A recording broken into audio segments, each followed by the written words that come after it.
देखिए कि चूँकि ये पूरे इंदौर में एक चर्चा का विषय बन चुका है कि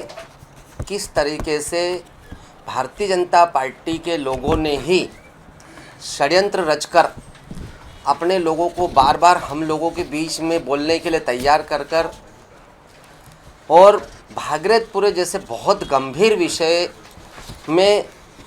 जिस भागीरथपुरे की जनता की आवाज़ कांग्रेस पार्टी ने उठाई, जीतू पटवारी जी ने उठाई, शहर कांग्रेस ने उठाई, उस भागीरथपुरे के लोग जब आए तो निश्चित रूप से जो घटनाक्रम वहाँ घटित हो रहा था गैलरी में, और मैंने देखा कि बाउंसर्स उन लोगों को पकड़ रहे हैं, झूमा झटकी कर रहे हैं। चूँकि हमारे यूथ कांग्रेस के अध्यक्ष वहाँ बैठे थे, हमारा दायित्व था। हाँ, मैंने बोला अमित पटेल को और आकाश कुशवाहा को कि इनकी मदद करो। वो इसलिए बोला क्योंकि नगर निगम के बाउंसर्स, नगर निगम द्वारा लगाए गए बाउंसर्स उनके साथ में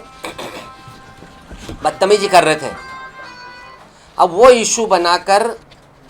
चूँकि पहले ही भागीरथपुरे की जनता को आपको हिसाब देना है, हत्याकांड का जवाब देना है, जिम्मेदारियां तय करना है, वो सब तो नहीं कर पाए। बनिस्बत जो लोग अपनी आवाज़ रखने के लिए इस कुंभकर्णी नींद में सोई हुई, अंधकार में, अत्याचार में डूबी सरकार को जगाने के लिए जब उनको लगा कि वहाँ उनके घर तक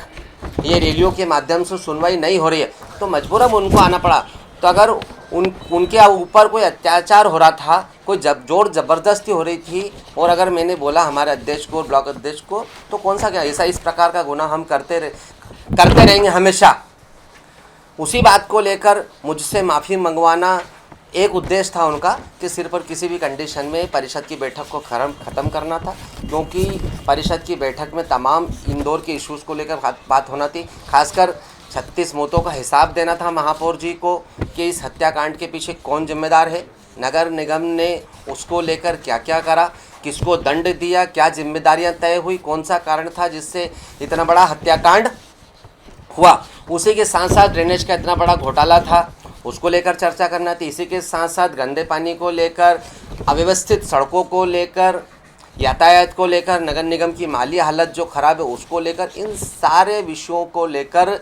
नगर निगम की परिषद की बैठक में चर्चा होना थी। और इसी के साथ एक बड़ी चर्चा होना थी कि ये 8,400 करोड़ रुपए कहाँ से आएंगे, महापौर जी ने कौन सी तिजोरी में रख रखे हैं और कौन सी चाबी से खोलेंगे जिससे 8,400 करोड़ रुपए आएंगे। इन्हीं सब बातों को लेकर भारतीय जनता पार्टी के लोगों ने अपने कार्यालय में मीटिंग करी, एक षड्यंत्र रचा और हमको ना बोलने देना, और किसी भी कारण से बहुमत के बल पर, चूँकि सभापति जी आपके